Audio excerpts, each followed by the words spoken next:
Alors, je voudrais commencer par quelque chose de très simple. Je voudrais que tous les pères puissent se tenir debout. Tous les pères, si vous pouvez vous tenir debout. Et j'aurais voulu que toute l'Église puisse acclamer avec force, avec vigueur, en les encourageant. Est-ce qu'on peut faire ça?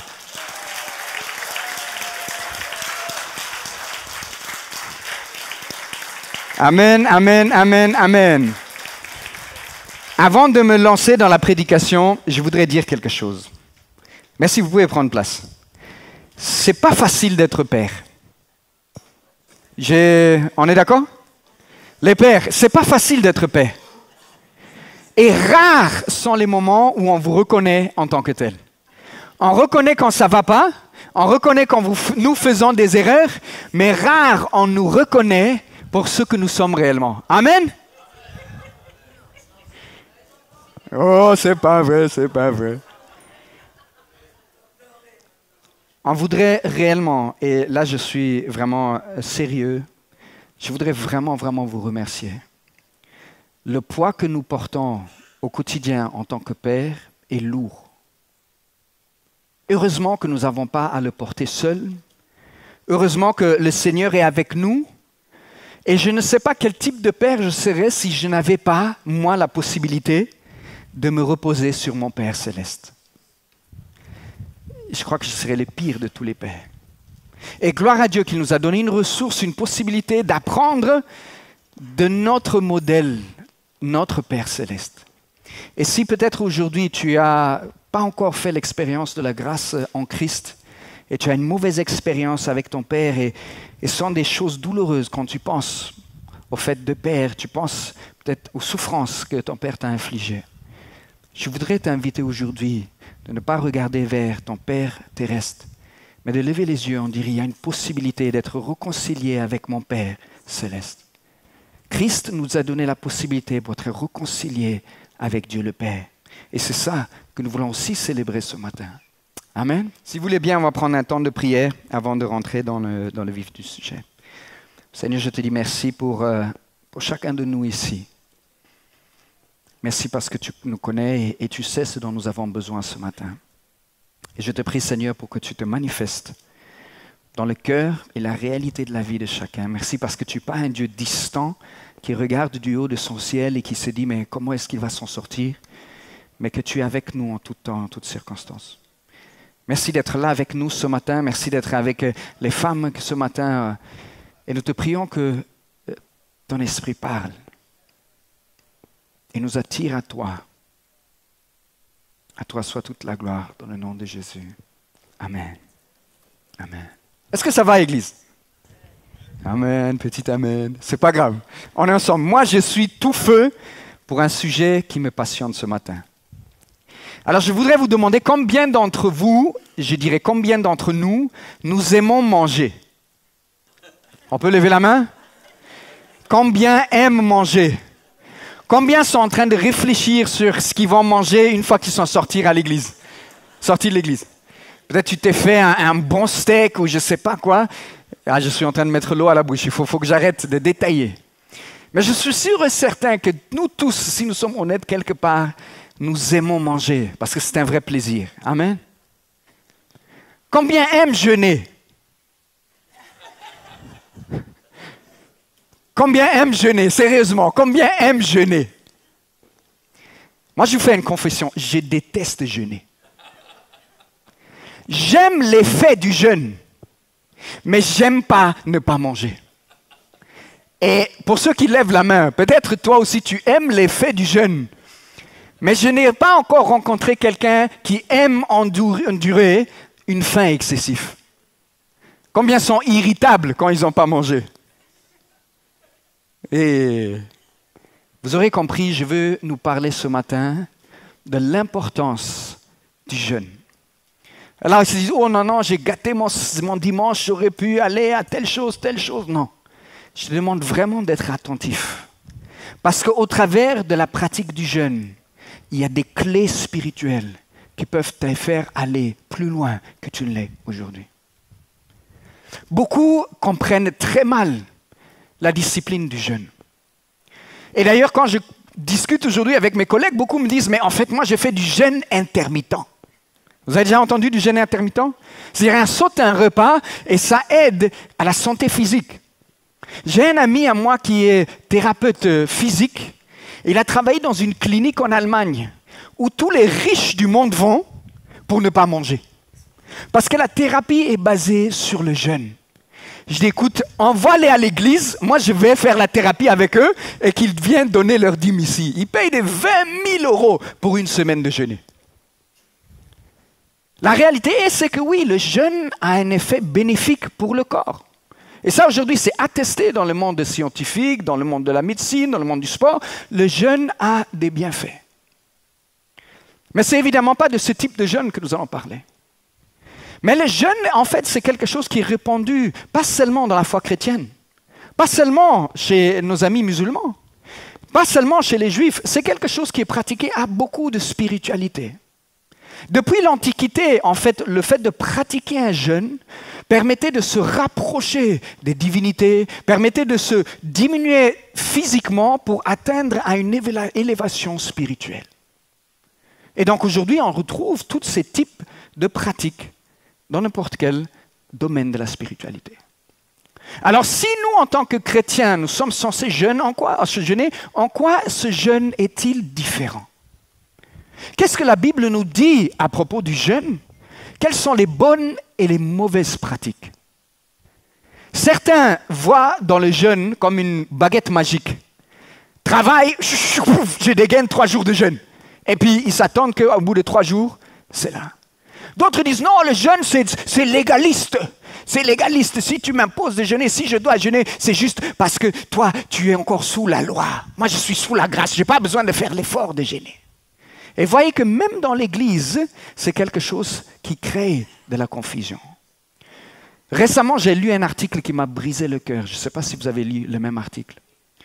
D'un soi-disant pasteur, je crois au Nigeria, qui a incité sa congrégation à jeûner. Pendant 40 jours, je ne sais pas, plusieurs, jusqu'à ce qu'ils soient tous morts de faim. Le pasteur les a poussés au point de ne même pas nourrir les nourrissons, pour pouvoir atteindre à soi-disant la connaissance de Dieu. Et tous sont morts. Comment ne pas s'interroger quand il y a ce type de pratique? Comment ne pas dire, mais finalement, si c'est ça, moi je veux rester loin des fanatiques. Et c'est pour ça que c'est important d'avoir une bonne vision, une perspective biblique sur l'importance et la pratique du jeûne. Ça va être un peu d'étude ce matin, donc je demande vraiment de me donner votre attention. Je vais essayer d'être court, concis, mais il y a des choses qui sont importantes à dire. Donc le thème de mon message est « Si j'arrêtais de manger ». Guide pratique d'une discipline méprisée. On va regarder un peu la pratique du jeûne dans l'Ancien Testament. On va la balayer assez rapidement aussi dans le Nouveau Testament. Et puis de ces deux-là, on va tirer des conclusions pour comment est-ce que moi, aujourd'hui, je vais appliquer le jeûne. Quels sont les bénéfices du jeûne? Pourquoi est-ce que nous jeûnons? Est-ce qu'on est ensemble? Ça vous intéresse? Moi, ça m'intéresse.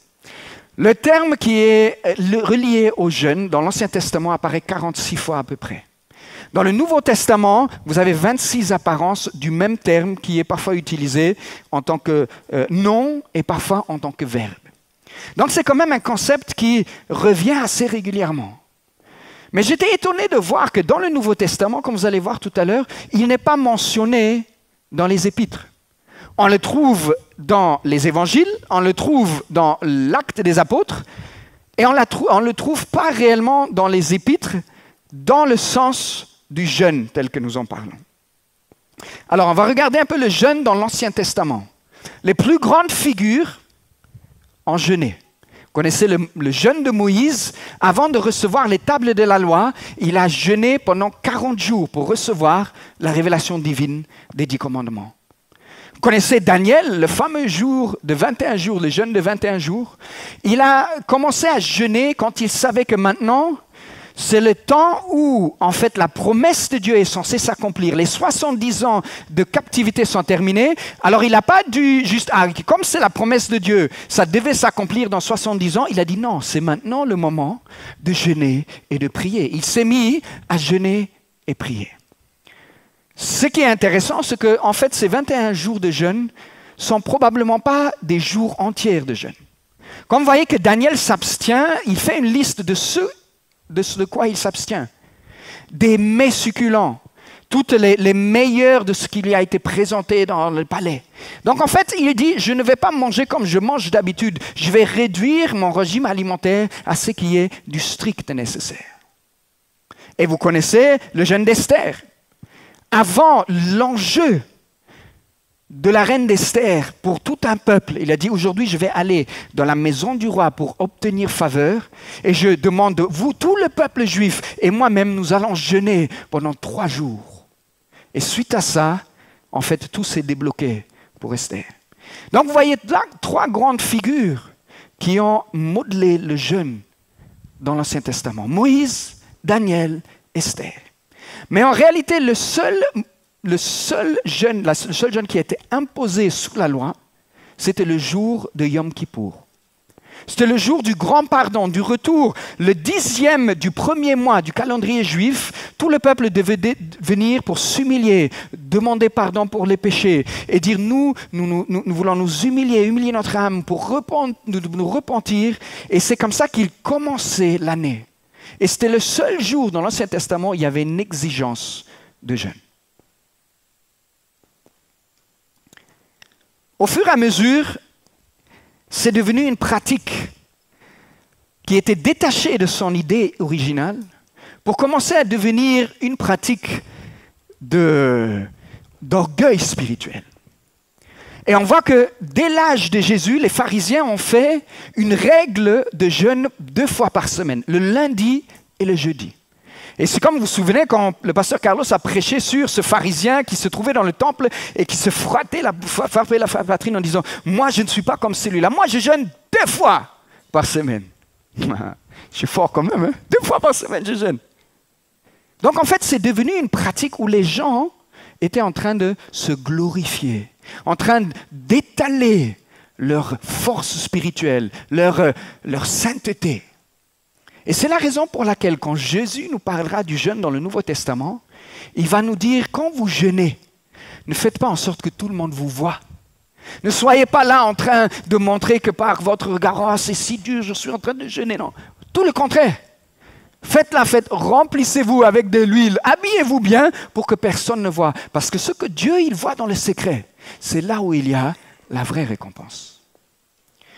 Donc le jeûne qui était au départ une idée de vraiment se rapprocher de Dieu, de se repentir et de dire en fait je veux chercher la connexion avec Dieu, au fur et à mesure est devenu une pratique d'orgueil spirituel. Et comme ça, beaucoup, même dans la tradition chrétienne, on dit non, nous on ne veut pas jeûner parce que c'est trop légaliste. Mais Jésus n'est pas contre les jeûnes. Au contraire, Jésus a commencé son ministère avec le jeûne de 40 jours. Et c'est là où je voudrais vous afficher le texte. Nous sommes en Matthieu, chapitre 4, passage connu de la tentation de Jésus. Alors que Jésus fut emmené par l'Esprit dans le désert pour être tenté par le diable, après avoir jeûné 40 jours et 40 nuits, il eut faim. Ça se comprend, hein? Le tentateur, s'étant approché, lui dit, « Si tu es le Fils de Dieu, ordonne à ces pierres pour que ces pierres deviennent des pains. » Et Jésus répondit, « Il est écrit, l'homme ne vivra pas de pain seulement, mais de toute parole qui sort de la bouche de Dieu. » Alors, on arrive dans le Nouveau Testament. Et c'est là où nous voyons que la première personne qui nous montre un jeûne qui est quand même assez exceptionnel, et on ne peut s'empêcher de faire le parallèle avec Moïse, les 40 jours de Moïse et les 40 jours de Jésus-Christ. Je te déconseille fortement d'imiter Moïse et d'imiter Jésus, de ne pas manger pendant 40 jours. Parce qu'on risque de te retrouver là à l'hôpital, à moitié mort, ou à moitié vivant si vous voulez. Alors, quelle est la pratique du jeûne dans le Nouveau Testament? Beaucoup disent que quand les personnes sont venues parler avec Jésus en disant « Mais tes disciples là, pourquoi est-ce qu'ils ne jeûnent pas comme nous, comme la tradition de nos pères. Pourquoi est-ce qu'ils ne font pas? Et on peut prendre ce texte quand Jésus dit non, mais en fait, ce n'est pas le moment maintenant de jeûner maintenant. Et on s'arrête là. Pourquoi est-ce qu'il dit ce n'est pas le moment de jeûner? Je suis encore avec vous, donc ce n'est pas nécessaire. Pendant la période des noces, et il prend l'exemple d'un mariage où c'était une interdiction de jeûner. On n'avait pas le droit de jeûner pendant une période festive de 7 jours pendant les fêtes de noces. On n'avait pas non plus le droit de jeûner le jour du sabbat. Donc, en fait, il dit, pendant cette période où je suis avec vous, vous n'avez pas besoin de jeûner. Mais lorsque je m'en irai, en fait, c'est là où vous avez la possibilité maintenant de jeûner dans le désir de mon retour. Donc, Jésus n'est pas contre la pratique du jeûne, mais il est contre le fait de vouloir montrer au travers du jeûne que je suis spirituellement plus fort que les autres. Maintenant, ce qui est intéressant, quand on regarde les occurrences de ce mot, on retrouve ces deux mots dans les Actes des Apôtres. Les Actes des Apôtres, la première occurrence, c'est quand ils disent, ils sont en prière avec l'église d'Antioche et ils se disent, mais en fait, au travers du jeûne et de prière, le Saint-Esprit dit, mettez-moi à part Paul et Barnabas. Je me demande si ce jour-là, ils n'avaient pas pris le temps de jeûner. Est-ce que le Saint-Esprit leur aurait parlé de la même manière? Et vous vous rendez compte, en Acte 14, lorsqu'il a fait tout son parcours, il a visité les différentes églises, il dit maintenant, il y a une tâche qui est vraiment, vraiment importante. On ne peut pas laisser l'église dans les mains de n'importe qui. Donc, avant d'établir des anciens, on fait quoi? On prend un temps de jeûne et de prière. Et puis, on établit les anciens. Donc, vous voyez, quand il y avait un enjeu important dans la Bible, les gens se sont dit, en fait, je veux chercher Dieu au travers du jeûne et de la prière. Alors peut-être vous allez me dire, mais en fait, il y a quand même 2 passages dont tu n'as pas encore touché, qui vont là où on veut l'autorité, la puissance spirituelle. Et on va parler de ces passages. Ces 2 passages incertains un peu sont Matthieu 17, 21 et Marc 9, 29. À quoi est-ce que je fais référence? Vous savez que quand les disciples voulaient chasser un démon, et puis ils ont essayé, ils ont fait tout ce qu'ils voulaient, et puis finalement, on leur dit, mais en fait, pourquoi est-ce qu'on n'est pas arrivé? Et Jésus leur dit, ce type de démon ne sort que par le jeûne et la prière. Et là, j'ai besoin de votre attention, parce que ça va être bien pour votre culture biblique, et pour qu'on ne puisse pas non plus vous faufiler par toutes sortes de doctrines. En fait, sur ces 2 passages, sur la question du jeûne et la prière pour chasser les démons, ces 2 manuscrits ne sont pas très certains. Et là, vous dites, mais ça veut dire quoi, c'est quoi? Il faut un peu de culture biblique. Dans certains textes, quand vous lisez la Bible, vous avez déjà comparé les versions, vous disiez dans une Louis II, et puis vous lisez un tome, et vous voyez, ce n'est pas tout à fait la même chose. Ça vous est jamais arrivé? Et du coup, peut-être ça nous trouble. Mais en fait, quand on connaît l'histoire du texte biblique, ça n'a pas à nous troubler. L'histoire du texte biblique, ce sont l'assemblage des différents manuscrits qui ont été récoltés, des copies du texte original qui ont été faits. On n'a pas le texte réel que Marc a écrit. On n'a pas le texte que Jean a écrit. On n'a pas le texte que Paul a écrit, mais on a des milliers de copies. Et vous imaginez, quand on commence à copier, ben peut-être il peut y avoir une erreur de copie, on peut oublier un verbe, on peut rajouter un mot. Et puis finalement, l'ensemble des traditions textuelles, quand on les compare, on arrive à voir, en fait, c'est avec ça que nous nous approchons du texte original. Et c'est pour ça, vous voyez qu'il y a certains manuscrits qui incluent le jeûne, d'autres manuscrits qui n'incluent pas nécessairement le jeûne. Et donc, on est en fait dans une tradition, on n'est pas tout à fait certain. Et parfois, on veut bâtir des doctrines sur des passages qui ne sont pas à 100% sûrs. Et c'est pour ça que je voudrais nous donner de l'humilité quand nous faisons de l'étude biblique. Parce que quand tu lis un texte dans la Bible, tu n'as pas forcément conscience de toutes ces réalités. Et les personnes s'arrêtent parfois sur un seul mot ou sur une traduction en particulier et ils veulent construire toute une théorie là-dessus et puis ils vont tout droit dans le mur. Parce qu'ils n'ont pas pris le temps de regarder réellement. Mais est-ce que pourtant cela veut dire que le texte n'est pas fiable? Au contraire.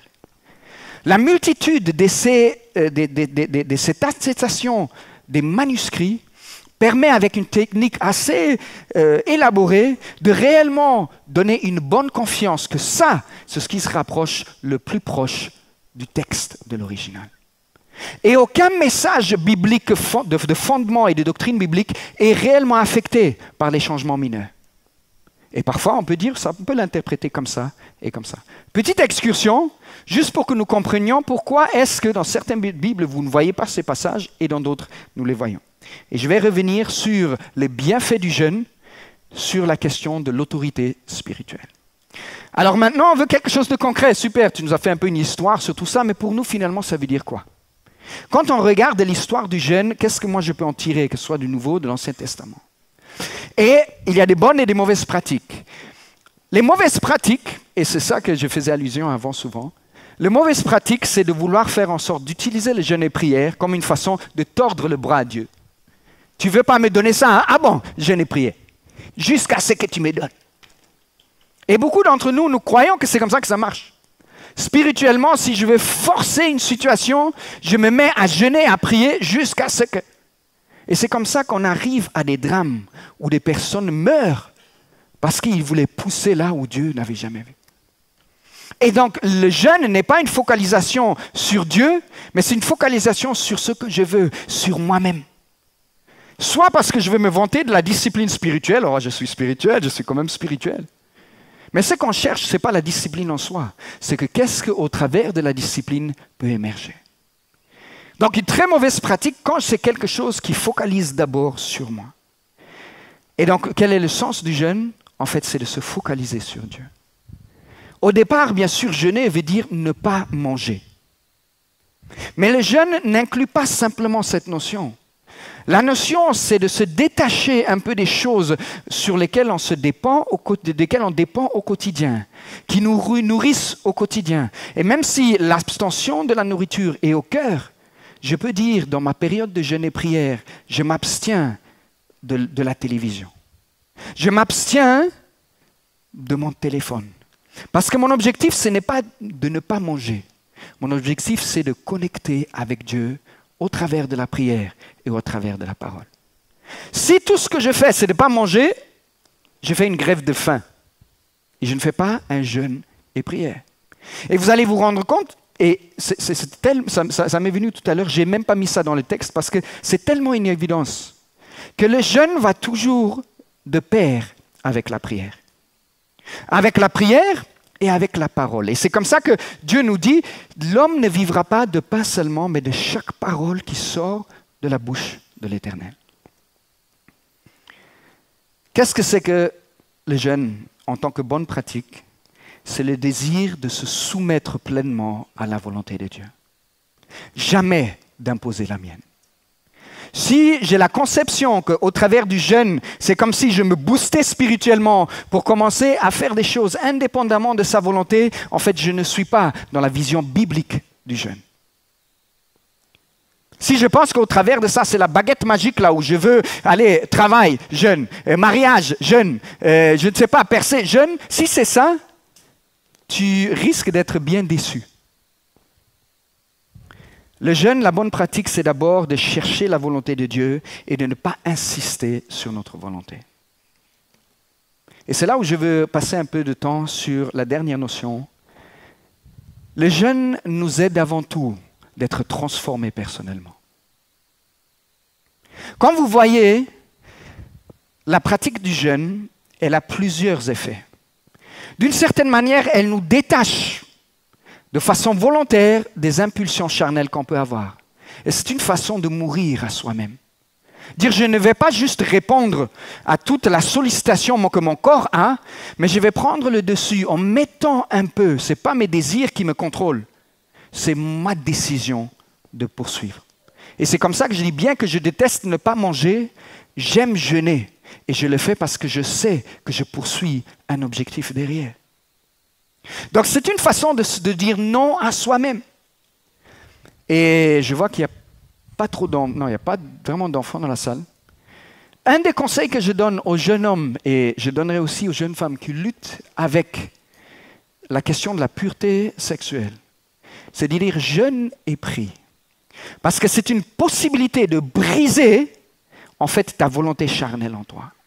Et ça te donne une autre liberté. Tu connectes à une source qui te donne quelque chose que par ta propre nature, tu ne peux pas l'avoir. Moi, je veux vraiment encourager les jeunes baptisés à prendre un temps de jeûne et de prier.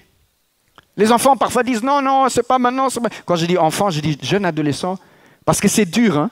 Quand je vois que les garçons n'ont pas mangé pendant un certain temps, c'est dur, ça devient irrité. Dit, oh, il faut qu'on mange, il faut qu'on mange. Mais une manière de se contrôler et de donner la place à l'esprit, c'est dire non à la chair. Et le moyen le plus simple, c'est dire je vais ne pas manger pour un certain temps. Le jeûne dans l'Ancien Testament et dans la culture biblique était souvent juste d'une journée. En fait, on ne mangeait pas pendant une journée, le lendemain, on reprenait. Et parfois, si on est dans une vision trop légaliste où on dit je veux pousser, je passe à côté du but pour lequel Dieu veut que je jeûne. Mais là, je veux venir sur un aspect qui est vraiment, vraiment important. Si nous jeûnons et nous disons non à la chair et nous nous exposons à la présence de Dieu en priant, en fait, la nature de Dieu prend de plus en plus de place en nous. Et le but de la vie chrétienne, je le répète et je le répéterai encore, c'est devenir semblable à Dieu. Le jeûne nous rapproche de Dieu pour que nous soyons transformés pour lui ressembler. Ça, c'est l'aspect du jeûne le plus important, de cultiver la nouvelle nature de Christ en nous et de faire taire les œuvres de la chair. Et je voudrais nous avertir, il y a certains domaines de la vie, peut-être dans ta marche spirituelle, dans lesquels aujourd'hui tu restes encore bloqué parce que tu n'as pas entamé le chemin de certaines disciplines spirituelles comme le jeûne. Et c'est là où je veux revenir sur l'histoire de l'autorité spirituelle.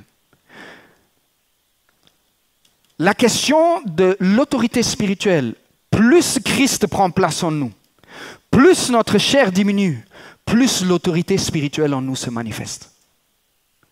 Vous vous souvenez de l'apôtre Paul ? Quand les 7 fils de Schéva, ils étaient là, ils invoquaient le nom de Jésus pour faire de l'exorcisme et de vouloir dominer sur les démons. En fait, le gars, il leur disait, mais en fait, Jésus, je connais. Paul, je connais. Mais vous, là, vous êtes qui? Et puis, il les a fracassés sérieusement. Parfois, on croit que le nom de Jésus, c'est comme une baguette magique. Juste, oh, nom de Jésus! Oh, nom de Jésus! Mais en fait, le nom de Jésus n'a que du pouvoir s'il trouve une véritable résonance dans qui tu es en tant que fils. Nous avons tous le Saint-Esprit en nous. Mais nous ne portons pas tous la même autorité spirituelle. Plus nous cédons au Saint-Esprit, plus l'autorité spirituelle prend une place et une dimension plus grande dans nos vies. Le même Saint-Esprit en nous. La plénitude de Dieu en toi et en moi. Mais à moins de le laisser travailler au travers de nous, nous resterons toujours des enfants. Et c'est là où le concept de l'autorité spirituelle est vraiment important. Je ne sais pas si vous avez déjà fait face à des réels défis, des géants spirituels. Et tu peux argumenter avec les gens, tu peux expliquer, tu peux faire tout ce que tu veux, tu me te rends. Ça, c'est un géant. Je peux monter, descendre par mes propres forces. Ça, c'est un combat qui se gagne dans le jeûne et dans la prière. Alors, je déconseille de prendre ça comme une baguette magique. Mais d'être sensible, peut-être ce type de situation nécessite un temps où je me retire, où je prends le temps de jeûner et de prier. Et je vous le conseille très fortement quand il s'agit des moments charnières de votre vie. Si vous faites le choix d'un époux, vous êtes dans une situation où vous dites là, je sens comme si le Seigneur m'appelle, j'ai envie de me marier. Vous changez de région, ou vous allez dans une autre église, vous faites quelque chose où vous dites en fait des choses qui ont des conséquences directes et palpables sur ma vie, mais en fait je veux d'abord les soumettre à Dieu au travers du jeûne et de la prière. Et je ressortirai de ce temps éclairé, aguerri, et même si physiquement affaibli, et même si je ne sens pas les effets tout de suite, le jeûne et prière a toujours un effet si on le fait pour les bonnes raisons, avec la bonne motivation.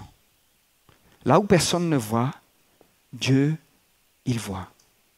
Je veux vraiment nous encourager en tant qu'Église de grandir dans la discipline du jeûne et de prière.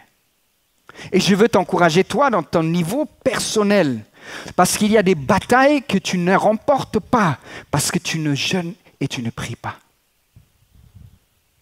Il y a des choses qui te lient encore, parce qu'il y a des choses que tu n'as pas encore laissées au travers du jeûne et de la prière.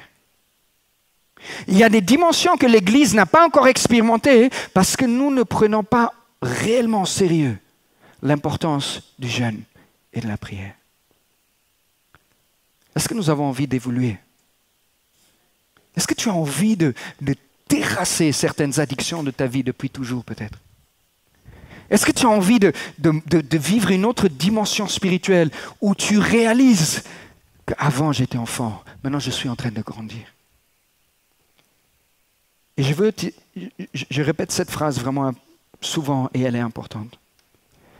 Vous savez, quand on rentre dans la question de la discipline spirituelle, souvent on prend la carte du mérite. On dit oh non, c'est légaliste, c'est légaliste, c'est légaliste. Une distinction qui est fondamentale. La grâce n'est pas opposée à l'effort. Elle est opposée au mérite. Le mérite, c'est une question d'attitude et c'est exactement ce que le pharisien faisait. Il disait, je fais tout ça, donc je mérite, c'est mon attitude de supériorité. Mais pourtant, Pierre, il dit, faites tous vos efforts pour ajouter. L'effort est en rapport avec une action. Et c'est la grâce de Dieu qui te rend capable d'agir. Que la grâce ne soit jamais un prétexte pour toi de ne pas faire de l'effort. Aujourd'hui, je veux vraiment t'encourager à développer une discipline du jeûne et de prière. Alors pour finir concrètement, comment est-ce que je vais faire? Parce que je dis, moi, je n'ai jamais pris. Si je pense à ça, là, ça me fait peur. Comme toute habitude, il faut commencer petit. Prends une discipline de prière et de jeûne où tu dis, peut-être je vais commencer par sauter juste un repas. Un jour, le midi ou le matin, ou je ne sais pas, ou le soir, et tu dis, je veux juste sauter un repas. Et je sais qu'au début, ça va être difficile. Parce que la seule chose à laquelle tu vas penser, c'est quand est-ce que c'est fini? Je veux manger. Je pensais aux courgettes, je pense des choses que je n'aime pas normalement, tout d'un coup deviennent succulents. Si je juste peux avoir quelque chose dans la bouche. Et c'est normal. Mais tu commences à entraîner ton corps et ton esprit à orienter ta pensée vers autre chose. Tu sautes un repas et tu dis, au lieu de manger, je prendrai un temps pour lire la Bible. Je prendrai un temps juste pour prier. Et tu commences à installer une petite discipline comme ça. Peut-être une fois par mois, peut-être une fois par semaine, en fonction de ta convenance. Il n'y a pas de règles. Et ça va te créer en toi une discipline spirituelle où tu vas commencer à sentir le fruit du jeûne et de la prière. Et une fois que tu as goûté à ça, tu te dis en fait, même si ça me fait mal dans mon corps, en fait, il y a une nourriture qui est plus importante que juste la nourriture de ce que nous mangeons. Et c'est comme ça que Jésus nous dit, l'homme ne vivra pas de pain seulement, mais de chaque parole qui sort de la bouche de l'Éternel. Il y a des choses que Dieu veut te dire pour ta vie personnelle, mais il t'attend à un niveau d'intimité plus grand. Il y a des choses que Dieu veut faire dans ta vie, mais il t'attend à une intimité plus profonde. Il y a des choses que Dieu veut faire dans cette église, mais il nous attend à une intimité plus profonde. Développe la discipline du jeûne et de la prière. Et également, quand il y a des questions cruciales dans ta vie, avant de prendre une décision, même si ça te semble logique, même si tu dis, bon, ça y est, j'ai tout compris, mais ce sont des choses qui ont quand même un changement majeur dans ta vie. Dis, Seigneur, je veux prendre un temps où je me retire, je fais taire toutes les voix de la chair et je prends un moment où je me détache pour me tourner vers toi. Tu fais ça, tu gagnes en clarté. Tu fais ça, ton homme spirituel est renouvelé et fortifié. Tu fais ça, tu remportes les victoires spirituelles que tu ne vas pas remporter autrement. Je vais tout simplement terminer par ça. Le jeûne nous rapproche de Dieu. Il nous transforme pour lui ressembler. Et quand on lui ressemble, on fait ce que lui, il veut que nous fassions. Et quand nous faisons ce que lui, il veut que nous fassions, la Bible dit, si quelqu'un me sert, qu'il me suit. Et s'il me sert, le Père l'honorera. Il y a une clé dans le jeûne et prière que nous avons négligée. Et je veux qu'aujourd'hui, tu ouvres la porte de plein de dimensions de ta vie à laquelle Dieu t'appelle au travers du jeûne et de la prière. Je voudrais qu'on prenne un temps de prier, j'ai fini. Vous savez, il n'y a pas toujours les messages qui font « Waouh !» Mais la force de la parole de Dieu, elle n'est pas dans l'écoute. Elle est dans l'application. Si j'écoute la parole et je ne mets pas en application, je peux bourrer ma tête de connaissances. Mais je découvre la réalité de la vie avec Dieu à partir du moment où je commence à mettre en pratique. Commence petit et continue à bâtir là-dessus. Et tu verras le fruit. Seigneur, nous voulons te dire merci parce qu'il y a tellement de possibilités de nous approcher de toi. Et Seigneur, au travers de cette petite excursion biblique sur la notion de jeûne, Seigneur, nous voulons débloquer dans notre vie personnelle et dans la vie de cette Église une intimité plus profonde avec toi. Au travers du jeûne et de la prière, aide-nous à être sages, à mourir à nous-mêmes, afin de vivre selon Dieu. Que réellement nous puissions languir d'après tes paroles plus qu'après la nourriture terrestre. Que nous puissions dire non à l'impulsion physique et dire oui à l'incitation spirituelle. Seigneur, je sais qu'il y a des victoires qui sont cachées ici. Il y a des domaines de vie, Seigneur, qui vont être bouleversés dans les cœurs. Et je te prie, Seigneur, pour que tu te révèles à chacun où est-ce que tu veux qu'il commence. Fais en sorte que nous ne soyons pas des auditeurs oublieux. Seigneur, je te prie aussi pour cette Église et que nous puissions grandir dans la notion de nous approcher de toi, de faire taire les réalités charnelles pour être à l'écoute de l'Esprit Saint.